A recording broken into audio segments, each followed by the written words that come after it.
қағаздарды ою арқылы пайдаланып балық бейнесін құрастырамыз және қағазбен жұмыс жасау дағдыларын үйренеміз. Түсті қағаздармен әсемдеп безендіруді үйренеміз.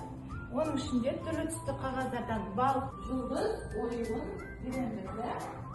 Жалпы этно ою түрлерін қарап өтейікші. Ең бірінші тұрған ненің оюы? Екінші ою шексіздік оюы. Үшіншісі қошқар мүйіз орнауы болады. Жетінші шексіздік тересау.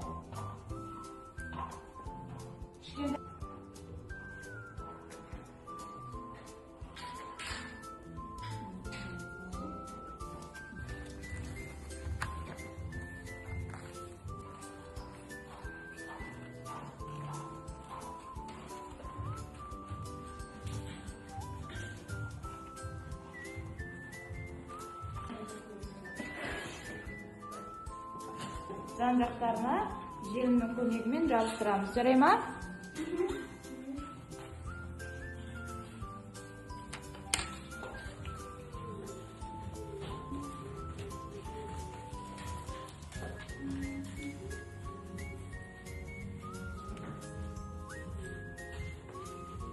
Клейді аузын жауып салдырамыз.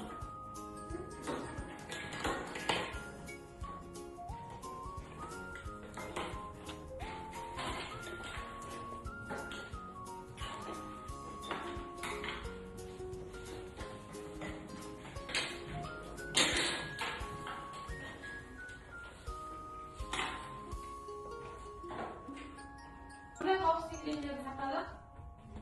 Şuraya mı koy?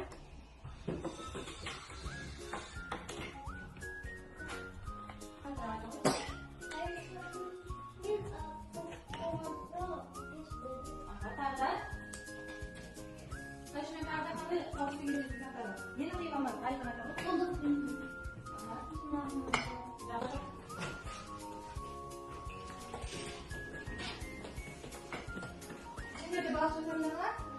Balık çözümleri koyduk. Yeni soğuk mu sizlerge? Olmay bu ya. Al balığı alalım deyip de çıkınca. Şimdi sonunda üç türlü balığı taratып беріңіздер. Көк, сары және қызыл. Кімге сабақ ұнады, түсінікті болды, көк түсті балықты жабыстырамыз. Кімге аздап қиын болды, сары түсті жабыстырамыз. Ал кімге көмек қажет болды, сол қызыл түсті балықты жабыстырамыз.